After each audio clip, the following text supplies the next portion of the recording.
my brain still thinks, this is my way to survive. This is survival.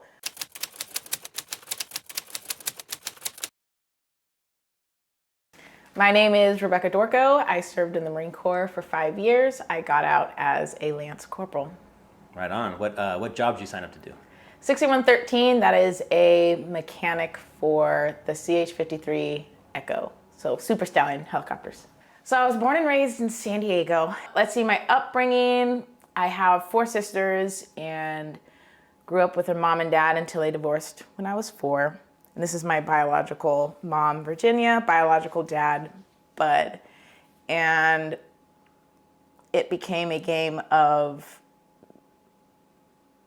the other parent blaming the other parent, and the kids were just stuck in the middle. There was a moment when we were homeless. I think it was like a couple of weeks. And I remember kind of bouncing around between friends, and there was a moment where our house was broken into. It ended up being our mom. I don't know, this whole thing happened. And our mom got custody, but she has struggled with mental illness her entire life. So even after the divorce, we were highly neglected, took care of ourselves. Our mom slept all day or went to the gym. And I found out some stuff she was doing when she went to the gym recently, so that's why I do quote unquote. So when we were in her care, she ended up having a mental break or breakdown or meltdown, however you want to say that. And she ended up taking us 5 in a car and tried to run people down in a gas station. She told me later it was if God wanted them to survive, he would make sure they got out of the way. So it ended up crashing the car or like messing up the car. She got arrested. We went into the foster system. We spent some time with our biological dad, but after 10 months, CPS was called and CPS took us from him. He was highly abusive, sexually, emotionally, mentally, any kind of abusiveness. I believe I have an identical twin. Me and her got the worst of it. I remember being in trouble all the time, and our father would then make what our sisters were able to do, like the food, extra special when me and my sister were in trouble, just to kind of shove it in our faces. I had to get into like boiling water, as hot as he could put the water in a bathtub, because we had frostbite on our toes in San Diego, because we weren't allowed to put on any warming layers when we got up in the morning, 4 or 5, and all the doors and windows would be open. So we'd have to kind of just not be cold or fake it that we weren't cold. So after that, like he didn't feed us much either. Wait, so he put you in boiling water? So he turned on the bathtub as hot as he could. Like he made it so hot and then forced us to step into it, because the doctor told us to put it in warm water. He heard scorching hot. So me and my sister had to stay in it until we didn't move. Wow. The frostbite went away. Did it injure you? Nothing like permanent or anything, but as a 7-year-old, trying to put your feet in these scorching hot water is not easy, while being yelled at for reacting to the pain and being forced to do it anyways, saying we weren't done until we could just stand there. And him trying to logically explain to us how standing still will hurt less than moving around. Wow. So it's just stuff like that just blew my mind. Luckily, I didn't completely understand what was going on. Disassociation, just leaving my body, all that kind of stuff helped me survive. But looking back now, I'm like, what in the world? So after that, barely fed us though. Like you couldn't grab this much skin anywhere on my body. Like that is a lot. Nowhere. Like you couldn't, nothing. I think that's what led to CPS being called, was how skinny we all were. After that, we got put into Polinsky. I always call it like an orphanage. but it's not just for kids without parents. It's for kids who have parents who cannot take care of them, or the state will not allow them to take care of us. After that, the couple that called CPS on my father actually took us in to be a foster children or whatever. And the father or the husband would beat the shit out of me and my twin when we were loud at bedtime. So we would get, it was a lot. And the thing is, I remember knowing it was coming and still being loud. I'll have to process that later because I don't know. Mm-hmm. Maybe it was just the negative attention. That's the only way I could really get that attention. And that's the way I've learned growing up is I could only get attention if it's negative, and that's to be bad. That was the only attention I think we were ever given growing up, mother or father. So after that, we met this family, the Dorkos, and 6 weeks after my oldest sister became friends with her oldest daughter, she decided she wanted to adopt us. She had 4 children of her own, and she wanted to adopt 5 children. So that blows my mind. But even after that, the dad in that family had a temper. So we were still having to edit how we could behave in a home. We still couldn't trust to show our feelings. We didn't know how to process our feelings. We weren't taught about emotions or how to identify them or how to handle them or anything.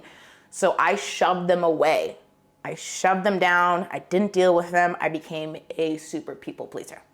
To your face, if I do bad stuff, it's going to be trying to do it outside of your knowledge.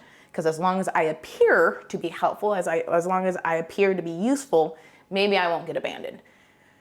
That going back to learning about, that was the only way I thought of surviving when I was 7, 8, really, really young. I don't know what happened before I remember. I don't know. I know my biological dad was sexually abusing my older sister when I was born, and she's 18 months older than me. So, or around the time I was born, or before, I think it was before. So, it was a messed up life. I misbehaved as a child. I was good for the most part, but then I had a summer between my sophomore and senior year where I did a bunch of ecstasy, I did a bunch of weed, I smoked cigarettes. I would sneak out of the house. I would steal, at the time, my sister's car to go do drugs with a friend, then come back and then go to school when the morning came. Ended up crashing the car. Whoops. And smashed the thing. I ended up hitting a tree going 40, I think. And instead of hitting it straight on, I hit it on the headlight. So it just whipped me around as opposed to any kind of whiplash or forward movement and then deacceleration.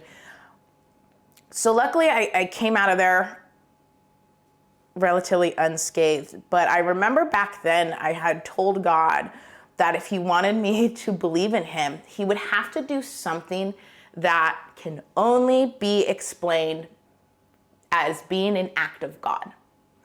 And that is one of the instances I can look back now. I'm like, all right, you got me. So, because I could have easily have died. On the road I was on, there's sometimes really a steep hill. I could have rolled the car. I could have hit the tree straight on. Who knows? But I walked out of it. The car was fucked, but I walked out. Cops didn't show up? No, because it was in Ramona, which is on Mussy Grade Road, and it's kind of off the path unless you have a reason to be on that road. And it was midnight. So, no. By the time I told my dad and mom and we had to go get the car was gone. It was already towed. We had to figure that out. But no, I went and did drugs, and then my friend dropped me off, and then I told my mom the next day. But that friend is now dead. But no seatbelt during a car accident, ironically enough. But so after that, I joined the Marines because since I was 13, that's what I wanted to do.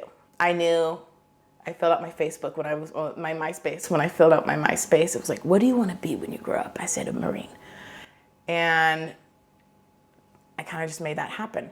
I thought maybe little me thought if I was a Marine, I could prove that I am worthy enough. I could prove that I am strong, that everything my biological parents did to me and everything along the way maybe wouldn't affect me as much, or it wouldn't make me feel as worthless if I could become a Marine. Maybe that's subconsciously kind of what drove it. I loved being a Marine. I loved telling people that I was a Marine because it did show, hey, like you're not normal. Like you are special. Like you did do something that most people didn't do. But it was still trying to feel valuable in the things that I could do, in the things that I could achieve, in the things that I could possess. And I was just missing the mark, which was myself. I needed to accept myself in order to be accepted and feel worthy. My mom wasn't thrilled, and this is my adoptive parents. My mom was not thrilled, but they signed the paperwork at 17 because I wanted to leave right after high school. And so I was in the DEP program for 11 months, and then I dipped out. Luckily, I ended up getting the job I wanted. I knew I wanted to be in the air wing. I knew I wanted to work on planes. I took a auto mechanics class senior year, and I was like, yeah, I could do this. And that'd be kind of a cool. I wanted to make sure my job was something, I'm a helicopter mechanic. Like that, okay, damn. It's not, and this is not a dig towards like paper pushers or anything, but like I didn't want to say I'm admin. I wanted to make sure whatever job I said, I felt pride in. And a helicopter mechanic was going to do that for me. Not motor T, something a little bit more unique, especially being a female. I wanted it to be memorable about what I was doing as a female. So helicopter mechanic, I signed a general or open contract actually, originally. Luckily, my recruiter did not screw me over. I've heard so many stories about, yeah, we'll get you your job. Just sign an open contract. Luckily, I did. Soon after that, I went back in to make sure it was going to be 6,100, my MOS, so at least that guaranteed me I was going to be in the air wing, just not sure at what capacity. Luckily, I got a mechanic. I was in flight line for the Super Stallions, so I was pretty thrilled. Wow. Awesome. Yeah. What was your boot camp experience like? Ugh. The hardest part was dealing with other females. Ooh, there's a few that still, even in my head today, I can remember the names and faces and just rather not. That was the hardest part though. Everything else, compared to everything else I've had to go through growing up, it wasn't like the physical activity was, yeah, it sucked and I didn't like it, but it was bearable. The yelling, I've dealt with a bunch of yelling in my life. I've dealt with a bunch of abuse in my life. So it was fairly easy for me. I did leave cussing like a sailor, though. I did not go in cussing at all. So I went to HMH 466, that's at Miramar. And over the next 4 or 5 years, I bounced around from 3 squadrons. So I may not know what squadron something happened. It's because some of them were like boom, boom, boom, depending on what deployment was going on and what deployment I had been kicked off of.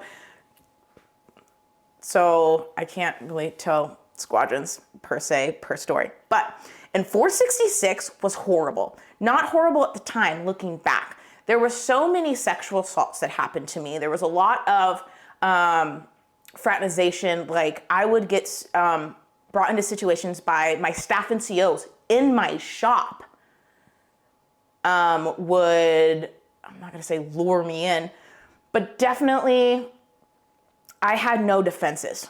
So if anybody tried to approach being shady, more than likely they were gonna be successful. I had a staff and CO have sex with me in the stairwell at a Marine Corps ball. I had another sergeant, it was another shop, same night, took me to his car when I was just hammered, and I gave him a blowjob. I had another staff NCO, same shop, who would text me very sexual things. He came into my room a couple of times to hook up. We've hooked up in the squadron bathrooms, my staff NCO.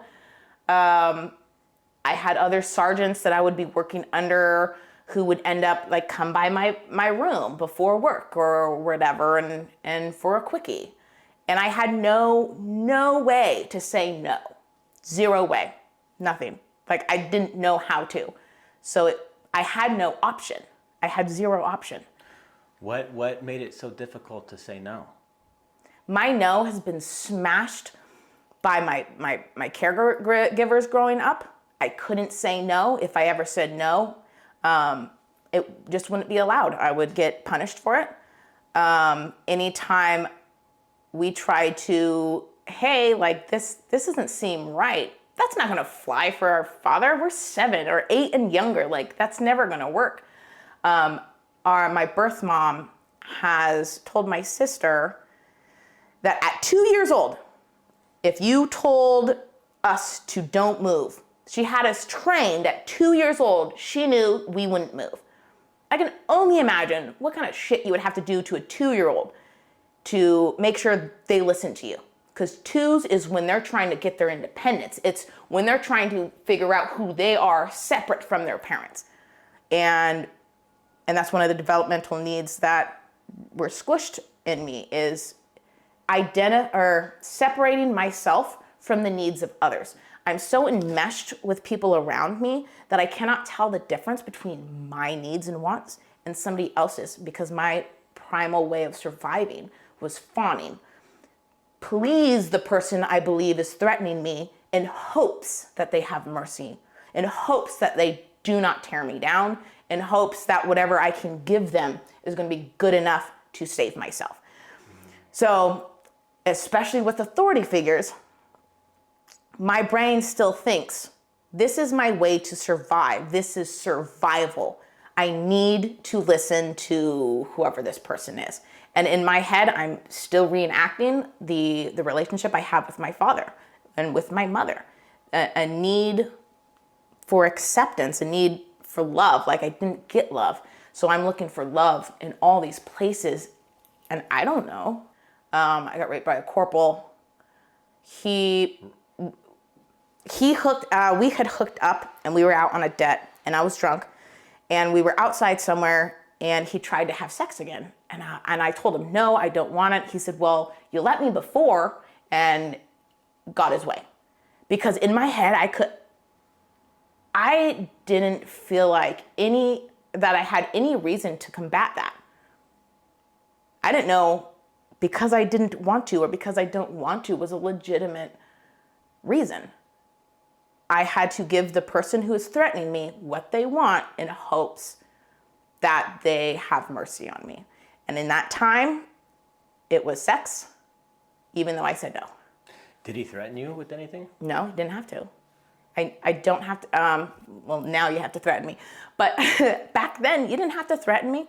You just have to be an authority figure at all. Somebody I have incorrectly or correctly, I idealize, which is pretty much everybody in my life because of how I feel about myself, is everyone is better than me because I'm a piece of shit. Everybody is better than me. Everybody knows better than me. Everybody's opinion is worth more. If I try to get my opinion out, it literally feels like it does not matter. And that's how I went to the Marine Corps, is my opinion didn't matter. I needed this attention and love to survive. That is how my brain is reacting. And I was constantly in emotional flashbacks. It's when your body emotionally, you are back being your most defenseless child self. That feeling of hopelessness, powerlessness, like you have no control. You get thrown in that just emotionally. Typically it won't be visual, but your body is reacting like that feeling when you almost get hit by a car. It's literally living in that state pretty much 24/7. That's how I lived. I didn't realize I did until I started getting out of it. And I was like, holy shit. I've been just fucked this entire time. It's survival shit and stuff, but I don't need it anymore. And it caused me a lot of issues because I would sleep around a lot. I drank constantly. I was in trouble all the time with alcohol, all the time. I didn't do drugs while I was in, for the most part, but when I got out, cocaine, a lot of fucking cocaine. I was doing cocaine for the last 2 years, just quit in May. Alcohol, and since C school, my first drinking was in C school, so 19. I haven't put it down longer than 30 days since then. It's been 13 years. Did you get in any trouble while you were in the Marines? Oh yeah, I got in a bunch of trouble, but a lot of the times they would keep it in shop. Oh yay me.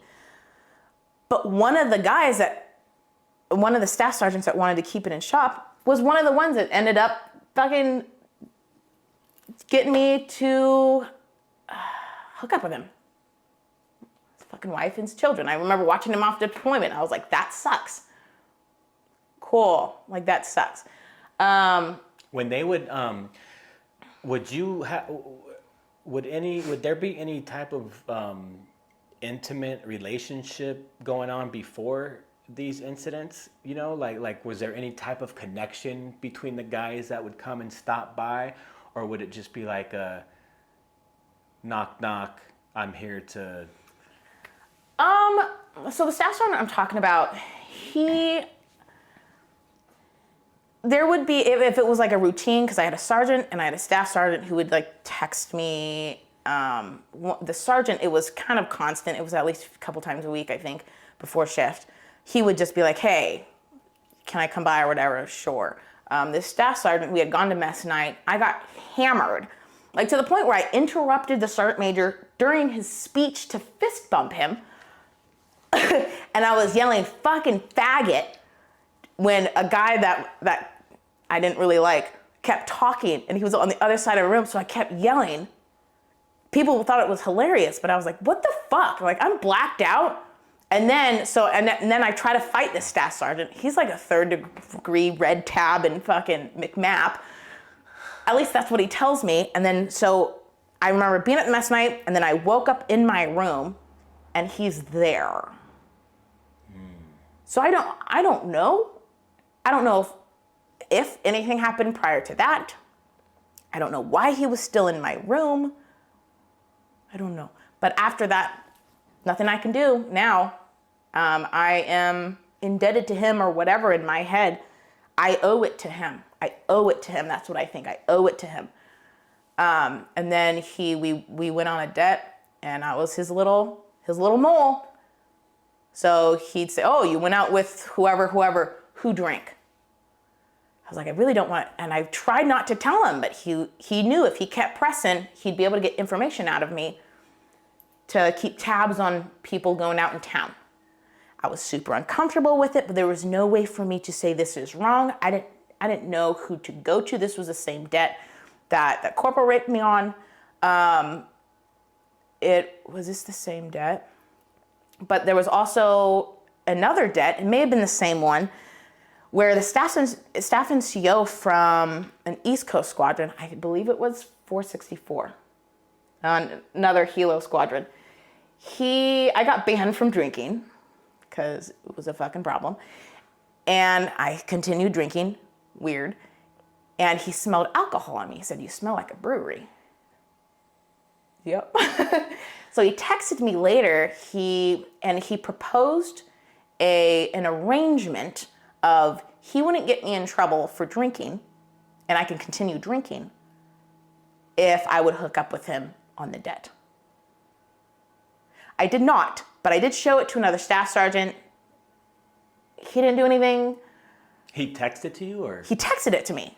I was like, he's dumb, but I was too scared. There was too much fear to even really do much about it. The staff sergeant I showed it to got me to get into his bed at the debt and just cuddle with him. So no wonder he didn't want to do anything. You showed it to report it to him, and then he got you into bed? He had gotten me in the bed prior to that, like the day I got there, yeah. But it was this, I felt safe that I could at least show him because I was in the bed with him. I felt safe with him. Were these guys like your platoon sergeants or? The first staff sergeant, he was just in flight line shop for the det. I don't know him outside of that. He just was sent over by this squadron. And then the other staff sergeant was part of my squadron, but he was like in maintenance control. He wasn't in my shop. He was in another shop. I didn't know what to do. While this stuff was going on, did you develop any type of camaraderie with any other Marines, female Marines? Was there anybody that you could talk to, call home to, and discuss like your experience? No, I didn't. No, because in my experience, when it comes to female Marines, we're pitted against each other. Like we're not, oh, that female, she's a slut, she's a bitch. There's a lot of name calling when it comes to female Marines, and that automatically will put other females at odds with those females because everyone's doing the same thing. They want a sense of belonging. They want to feel accepted in their shop, which means if there is another shop that has a female, you're not going to try to defend her. It's going to put yourself at odds with your shop, that you're trying really hard to fit in and belong. And if you're going against all the males, you have no fucking hope. Even the female in my own shop, she was trying to survive just like me. And because she was there longer, I think it came off of she needs to prove herself to the boys that she can be tough. And so I would get that from her when I was like, shit, well, yeah, no support between the females. No support. And the guys can't really accept you because you're a girl. Like I don't know what's going on with them, but I never felt like I truly belonged. I felt like I was always trying to prove myself, trying to show everybody I did belong here. I never once felt like an actual Marine. I felt like imposter, like the imposter syndrome where you feel like you're going to be found out. That's what I felt the entire time, and not deploying just fed into that. Oh, I'm not a real Marine because I didn't deploy. Oh, I don't really belong here. I don't know, it was difficult at times. It was very difficult, and I blacked out a lot on alcohol because I don't know what was going on. But thinking back, I'm glad I didn't deploy because probably the sexual assault would have just fucking skyrocketed. So I'm glad I didn't go. The third one I was kicked off because I had reported a rape and they didn't want me leaving the country because of the court martial, which he was found not guilty, so didn't fucking matter. Was that the rape you talked about earlier? No, this is another one. What happened here? I was out drinking with some of the guys, and this is Unit 361, HMH 361, and we were out drinking. I was drinking and driving, and came back on base. I believe I had three of the guys with me. We went to their barracks. Instead of walking back to my barracks, I was tired. I was like, hey, can I just sleep in your room? I've done that multiple times. And at worst, I thought, okay, maybe I'll have to like cuddle him when he comes back. That's what I thought. Cool.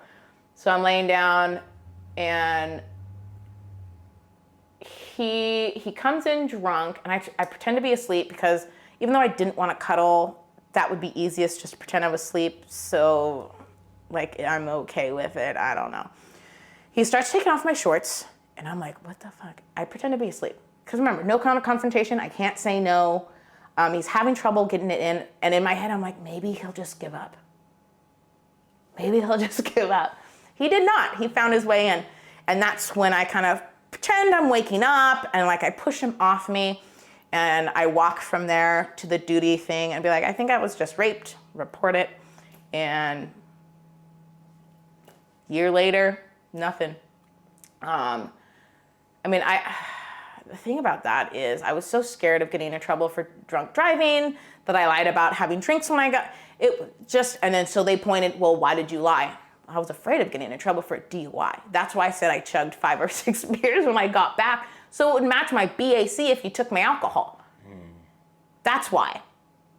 So he went up for court-martial? He went up for court-martial. After everything was said and done, my lawyer was surprised that he came back not guilty. So was the judge. The judge was prepping sentencing papers because he thought it was going to be guilty. Wow. Nope. And I think part of it was, I was kind of talking about it like I am talking about it right now. I didn't really have any of the normal emotional response that I believe maybe people were looking for when something like this happens. But look over my life, why would that have affected me? There's no reason that would have affected me because of everything else. I just decided this was the one time I was gonna not keep silent. I was actually going to say something. Even though there was no emotion, I didn't really have any emotional response that I could feel at the time. It was more like, well, I mean, it was wrong, so let me go report it. And that was it, and I regretted it. Like, I'm happy I did now. But at the time, I regretted it. They pulled me up to fucking HQ. They put me in Marine Corps property. They were gonna have me move barracks because it was within the whatever feet that he wasn't allowed to be within, like, around me. I had to change barracks room. I got that shit sorted. I forget who helped me, but he had to change barracks room. He was pissed. And then they took me out of my fucking job for the last year. Wow. For what? For what? Put him up in H fucking Q. Leave me in my fucking shop. Wow. So it's just, they don't handle it well at all. No one believes females when they report it. They don't. Oh, she's just crying wolf. Oh, she's a slut and regretted sleeping with that person. I feel like we are chastised so much for even saying, oh, he talked to me wrong. Or, oh, like he said, so, oh, yeah, but what were you doing? What were you wearing? Has nothing to fucking do with that. We're supposed to be all in control and say no to all the boys while the boys get to do what the fuck they want? No, that's not how it goes. We have, as fucked up as they may be, we have emotions. We have just as much of a right to be there as they do. We get treated like we're second class, like all we're good for is a good fucking. So when I got out, I went and worked for my mother-in-law, and I managed 2 women gyms called Curves. I know Curves. But like I had no idea what I was doing. And then the mother-in-law left town, and I was like, what the hell? Both business was closed. That was stressful. I ended up going back to school. I found a passion for line dancing, which was super fun. Nice. I love line dancing, or at least I did. I think it really helped me not figure shit out, but give me something to do that I really enjoyed doing. I went for the first 8 months every single night. I did not drink. Maybe I mean, I was still drinking, just not when I went to learn to dance and to learn. So I just to learn, I don't know, other stuff. But I got really familiar with the place. That became kind of like a home for me. I was there every night because there was a sense of belonging. People were happy to see me. People talked to me. It wasn't, I don't know, it was just like low pressure. Where were you going to learn to line dance? In Cahoots. It's in San Diego. Well, it was in San Diego. It closed beginning of 2019, unfortunately. But I was pretty much done with it, so I was fine with it closing.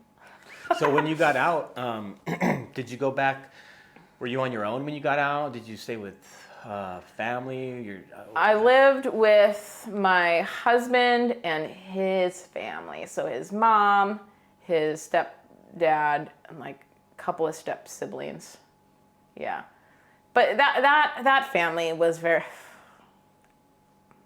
So you ended up getting married before you got out of the Marines? Yeah. Was he a Marine also? No, he was Army. Unfortunately. It didn't work out. He I wasn't happy in the relationship at all. I remember our wedding night, I was extremely triggered the entire night, even drinking. I didn't want him touching me. I felt annoyed being around him. I felt annoyed talking to him. Something was off, but I just marched on.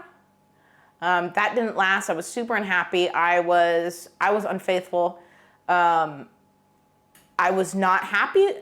It was just not happy. So I ended up ending it. And the thing about that was, before I even was unfaithful, I wanted to end it. I just didn't know how. I didn't know how to get out of it, because every time I thought about ending it, I was like, okay, I can do it. And then when he was in front of me, all of these emotions to shut up came into play. Then I couldn't get over the fear of what would happen if I told him I didn't want him anymore.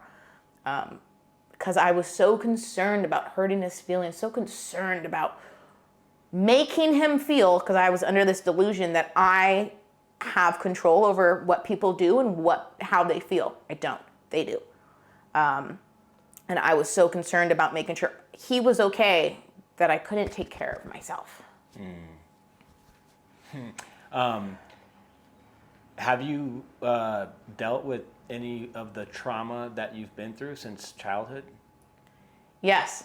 So I've tried therapy, like go sit down to a therapist a couple of times. A couple years ago, I tried. One of the therapists at the VA, when I told him about the rape that I reported, he asked me if I forgot that I had given consent. I'm like, no, I remembered that I didn't. So I switched. And then the other one, I felt like I didn't know what I needed to do. I had no idea, and he wasn't very helpful. So this year, instead of going back to a therapist, I decided to start learning on my own. So I had a moment in May where I took a hit of weed through a bong, way too high.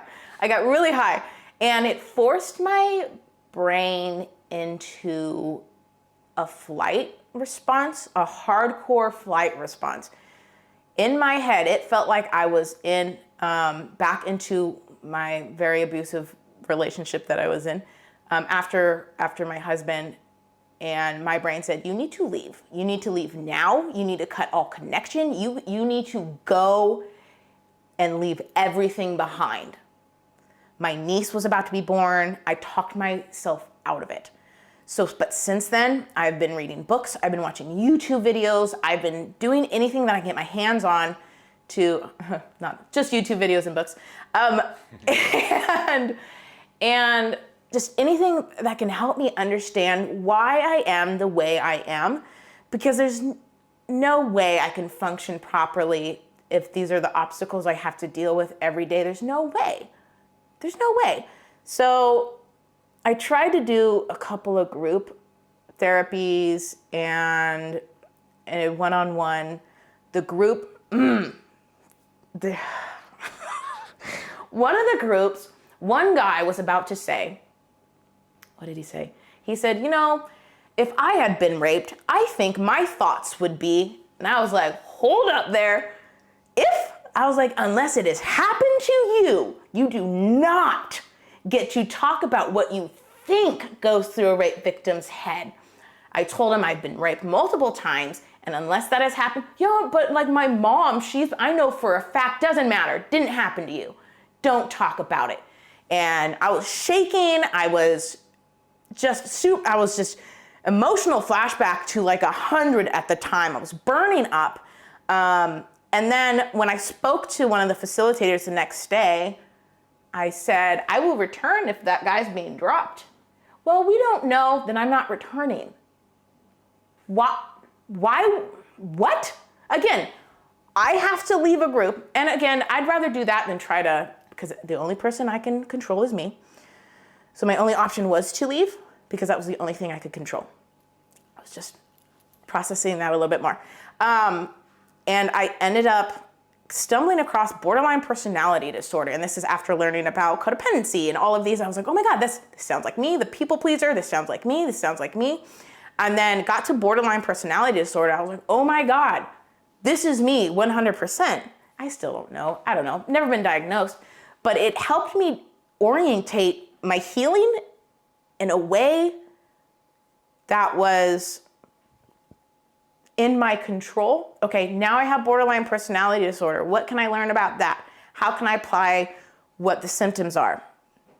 And I went off on that for a couple of weeks, and it really helped me. It helped me understand what emotional flashbacks were. It helped me understand a lot of what was going on in my trauma, how my childhood trauma would develop into borderline personality disorder. And then a couple weeks later, I don't think I have borderline personality disorder, but complex PTSD, however, yes, 100% have that. And so I'm learning about how to cope with PTSD. I'm learning what are the signs, the symptoms when they come up. How can you orientate your outlook on what you're attacking in such a way that it's productive and you're not allowing your past to interfere with what your future could be. So last 7 months, I've learned a lot about myself. I'm able to identify, like I had zero emotional literacy. I did not know what my emotions felt like. I didn't know how to deal with them. I didn't know how to release them healthily. I didn't know anything. So my drinking, my cocaine use, I smoked cigarettes, I vaped, I still smoke weed. That one I love. But all of these things to cover up this underlying toxic shame. Toxic shame drives everything that I did. I developed it when I was little because I was not allowed to show my emotions. I was constantly corrected. I was never shown love. These developmental needs that I had growing up were never met. Needs that needed to be met when I was 2, when I was 6, when I was 7, 8, adolescence. All of those different stages of your life have different developmental needs, and mine weren't met. So I'm going back and basically nurturing myself from shit that I should have gotten when I was little. I read this book, John Bradshaw's Homecoming, well, halfway.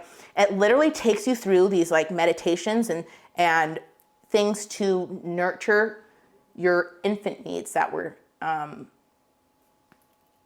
ignored, toddler, all the way up through like adult adolescence. So it's just ways to engage with your wounded inner child to help you start healing. Help you to learn that who you are is not a mistake. You are worthy. You deserve love. You are worthy of love. You cannot do anything to earn it. You already earned it. Understanding that mistakes are part of life. Understanding that mistakes are just lessons learned. They can't be a mistake if you can learn something from them.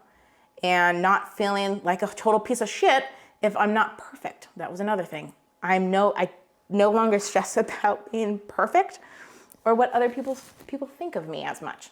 I'm able to confront people. Assertion? Oh my Assertion? God. Assertiveness. There we go. Assertiveness. Yeah. Assertiveness. I've learned assertiveness. Now I can say, hey, no, I don't like that. Or no, I am not able to do that. Or I don't want to do that. And that's good enough reason. And knowing that and believing it. It's one thing to have it, in your brain, but it's another to fully embody that I am lovable, I am worthy, I don't need to do anything to earn it. And if I look inside of myself, I like this love that I have that I've never had access to, I need to share it with everybody. So people tell me I sound a little woo-woo, but yes, I have dealt with so much of my trauma. In the last 7 months, I am total 180. I'm so excited for the future. Like I go to bed at like 7, 8, waiting to like wake up the next morning because I have this passion that I feel. And I'll wake up at like 3:30 in the morning and be like, all right, let's start this day. Because I'm so excited to just learn more, to develop myself more. So yes, I've worked through a ton of trauma, and I still have some to work through, but it's just absolutely amazing. That's awesome. Yes. Any last words? Read The Power of TED, The Empowerment Dynamic. I'm not kidding. Read one book. Do that. I'm going to tell everyone to read that book. I'm going to tell everyone. Awesome. Do you want anybody to know about your YouTube channel? Oh yeah, I have a YouTube channel. It is called Hams Radio. Yeah, Hams Radio. Got it. And the channel is about finding a life after trauma. I show the good, the bad, and the ugly when it comes to my healing journey in hopes that it will help you in yours. If you want to go check it out, I won't be posting for a while, probably because I'm going to go find myself, but it's just the struggles that I've gone through the last 7 months and sharing it in hopes that it will help someone maybe speed up their healing process or get them to a point maybe it would have taken them a little bit longer. So that's my hope. And love yourself. Thank you so much, Rebekah, for having the courage to sit down here and share your story with us. It's a big deal, and we appreciate it. Of course. It was my pleasure. Push it to the limit, I can't go no more. Red light, no way, I'm coming back home. Long dirt road, all on my own. I'ma be the greatest, write my name in the stone. Write my name in the stone. Yeah, I'm coming back.